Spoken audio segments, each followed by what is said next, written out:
और हमारे बीच में AICC की तरफ से रीतू चौधरी जी हैं स्पोर्ट्स पर्सन, जो आपके से वार्तालाप करेंगी। इंदु पवार जी हमारी महिला के अध्यक्ष रही हैं, आप सब जानते हैं, का विधायक भी हैं।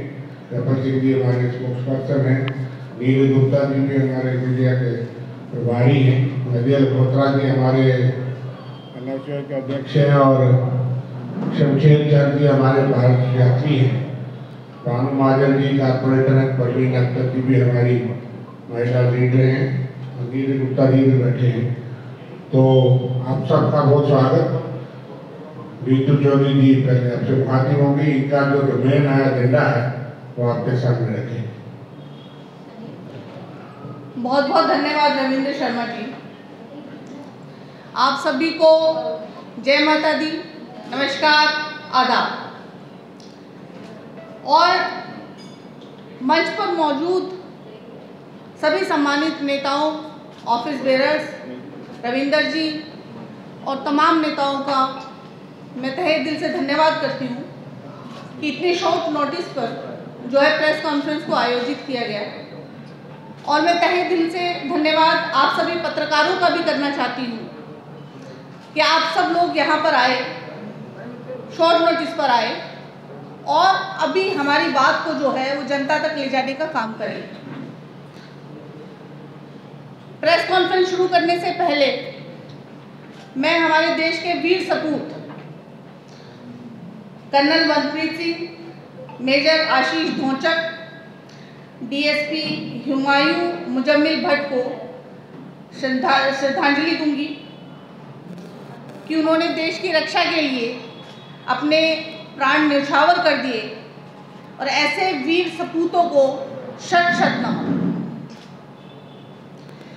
आज जो है प्रेस की कॉन्फ्रेंस शुरू करने से पहले मैं 2 लाइनों से शुरुआत करना चाहूँगी और मैं चाहूँगी कि आप जो है इन लाइनों का मर्म जो है वो समझें कि हम कहना क्या चाहते हैं, कि उसकी बातों पे ना जा कि वो क्या करता है, कि उसकी बातों पे ना जा कि वो क्या करता है, उसके कदमों की तरफ देख कि किधर जाता है।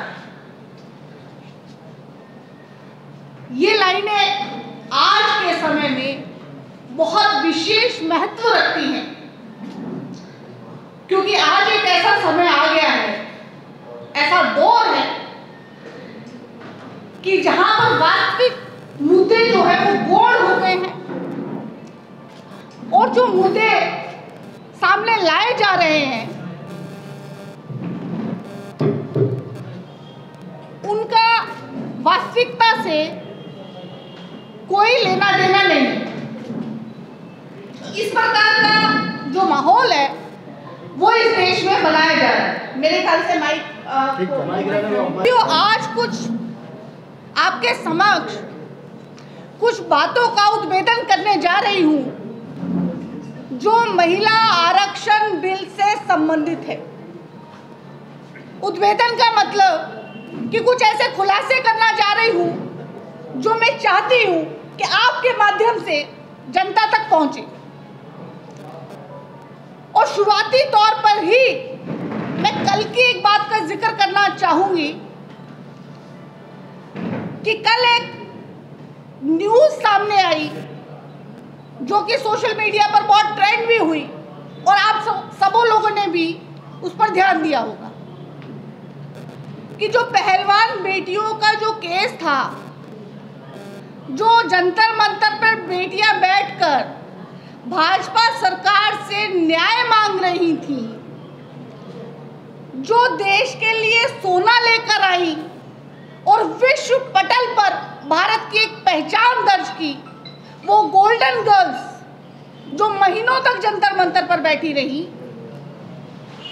जिनका महीनों तक केस दर्ज नहीं हुआ, तमाम संघर्ष के बाद और सुप्रीम कोर्ट के दखल के बाद वो केस दर्ज हुआ। उसी केस की कल एक सुनवाई में दिल्ली पुलिस ने सुप्रीम कोर्ट के सामने एक बयान दिया और वो बयान क्या था? करिएगा इस बात पर कि वो बयान क्या था। दिल्ली पुलिस कहती है कि ब्रजभूषण शरण सिंह को जब जब मौका मिलता था तब तब वो पहलवान बेटियों का यौन शोषण करता था, उनसे छेड़छाड़ करता था। ये अक्षरश मैं आपके सामने प्रस्तुत कर रही हूं जो दिल्ली पुलिस ने सुप्रीम कोर्ट के सामने बयान दिया। और अब आप सोच रहे होंगे कि यहां महिला आरक्षण की बात करने आई थी और ये पहलवान बेटियों का किस्सा लेके छेड़ के बैठ गई। तो ये किस्सा कैसे छेड़ के बैठ गई? इसके पीछे भी एक कहानी कि वो व्यक्ति जो पहलवान बेटियों का शोषण करता था और जिसने नाबालिग बेटियों का भी शोषण किया और पॉक्सो एक्ट में जिसके ऊपर मुकदमे दर्ज हुए, वही व्यक्ति जब प्रधानमंत्री जी नारी शक्ति वंदन बिल ला रहे थे और उस पर भाषण दे रहे थे, वो व्यक्ति पार्लियामेंट में मौजूद था। न केवल पार्लियामेंट में मौजूद था बल्कि मुस्कुरा रहा था, हंस रहा था और इस बिल को लाने में अपना योगदान मोदी जी को दे रहा था। इस बात का जिक्र करने का यहां पर एक मकसद यह भी है कि इस घटना के जरिए मैं चाहती हूं कि आप लोग जाने कि भाजपा का वास्तविक चाल चरित्र और चेहरा क्या है। और आप सभी भाइयों के माध्यम से मैं ये पूछना भी चाहती हूं मोदी जी से कि मोदी जी, ये कैसा दोहरा चरित्र है आपका? ये कैसा दोहरा व्यक्तित्व, ये कैसे दो चेहरे कि एक तरफ आप नारी शक्ति वंदन बिल ला रहे हैं, यानी नारी को शक्ति बता रहे हैं और फिर उस शक्ति का वंदन कर रहे हैं, यानी कि पूजा कर रहे हैं, और एक तरफ आप उस व्यक्ति को अपने दामन में संजोए हैं जो नारी का भक्षण कर रहा है, जो नारी को क्रंदन करा रहा है, जो रुदन करा रहा है, जो बूटों तले कुचलवा रहा है, जो सर्दी गर्मी बरसात में बेटियों को सड़क पे बैठवा रहा है। क्या वो व्यक्ति मोदी जी की सोच से ऊपर है या भाजपा उसके सामने गोड़ हो गई है? क्या वो व्यक्ति इतना बड़ा है, क्या इतना महान है, क्या इतना विशाल है कि जिस देश में प्रधानमंत्री जी को महिला आरक्षण बिल का नाम बदलकर एक दैवीय नाम रखना पड़ रहा है, नारी शक्ति वंदन, उसी नारी शक्ति का दमन वो व्यक्ति कर रहा है, और उसी संसद में तमाम वो भाजपा सांसद महिलाएं भी बैठी हैं और उत्साहवर्धक तालियां बजा रही हैं, तमाम तरह के गेस्चर दे रही हैं। क्या उन महिला सांसदों की इतनी हिम्मत नहीं कि वो मोदी जी से ये पूछ ले कि मोदी जी, ये व्यक्ति संसद में क्यों बैठा हुआ है जिसके ऊपर इतने गंभीर आरोप है? और केवल ये ही नहीं, मैं आपको यहां पर ये मेंशन करना भी जरूरी समझती हूं कि भाजपा के सांसदों में से 139 सांसद ऐसे हैं जिन पर गंभीर धाराओं में केस दर्ज है, और उसमें से 98 सांसद ऐसे हैं कि जिनमें मर्डर, रेप, किडनैप और महिलाओं के प्रति गंभीर अपराध, ये बात आप मेरी नोट कीजिएगा, महिलाओं के प्रति गंभीर अपराध में केस दर्ज है। ऐसे व्यक्ति मोदी जी के मंत्रिमंडल में जो नारी शक्ति की बात करते हैं, नारी सम्मान की बात करते हैं, ये भाजपा का दोहरा चाल चरित्र और चेहरा नहीं तो क्या है? दूसरी बात, गांधी जी ने 2016 में मोदी जी को एक पत्र लिखा। सोनिया गांधी जी ने कहा कि मोदी जी, आप अभी पार्लियामेंट में पूर्ण बहुमत से, अगर आप पूर्ण बहुमत से हैं तो आप महिला आरक्षण विधेयक लेकर आइए और उसको पास करा दीजिए। और 8 मार्च 2016 यानी कि अंतर्राष्ट्रीय महिला दिवस होता है, उस दिन आप इसको लागू करवा दीजिए। लेकिन मोदी जी के कान पर जूं नहीं रेंगती। वो तो चुनावी रैलियों में जर्सी गाय बोल रहे हैं, 50 करोड़ की गर्लफ्रेंड बोल रहे हैं, तमाम वो टिप्पणियां कर रहे हैं जो नारी जाति को शर्मसार करती, तमाम वो टिप्पणियां कर रहे हैं जो नारी शक्ति का दमन करती। मोदी जी चुनावी रैलियों में सोनिया गांधी जी के भाषण पर, सोनिया गांधी जी के पत्र पर ध्यान नहीं देते। उसके बाद सोनिया गांधी जी फिर उनको 2017 में याद दिलाती, लेकिन तब भी पार्लियामेंट के काम छोड़कर केवल चुनावी रैलियां, ना महिला सम्मान की बात, ना महिला आरक्षण की बात, ना महिला शक्ति की बात और ना महिला वंदन की बात। फिर 2018 आता है और माननीय राहुल गांधी जी पत्र लिखते हैं कि मोदी जी, आप अभी सत्ता में हैं और आपके पास पूर्ण बहुमत भी है, तो महिला आरक्षण बिल को आप पास कराइए और हम आपको बिना शर्त समर्थन देंगे। लेकिन मोदी जी को ख्याल नहीं आता है, क्योंकि महिलाओं के प्रति अगर वो उनकी नीयत साफ होती तो वो कभी भी रैलियों से महिलाओं के खिलाफ वाली टिप्पणियां नहीं करते और ना ही अपने मंत्रियों और अपने सांसदों को करने देते।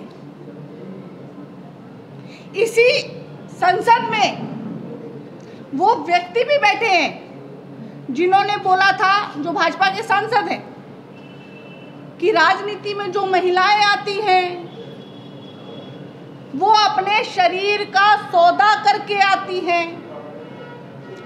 इसी संसद में भाजपा के वो सांसद भी बैठे थे जो कहते हैं कि आदिवासी महिलाएं टनाटन होती हैं।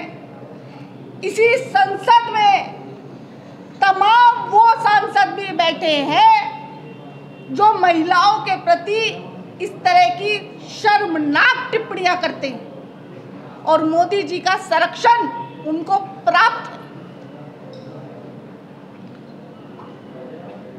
साथियों, तमाम तरह के महिला आरक्षण पर हम पर इल्जाम लगाए गए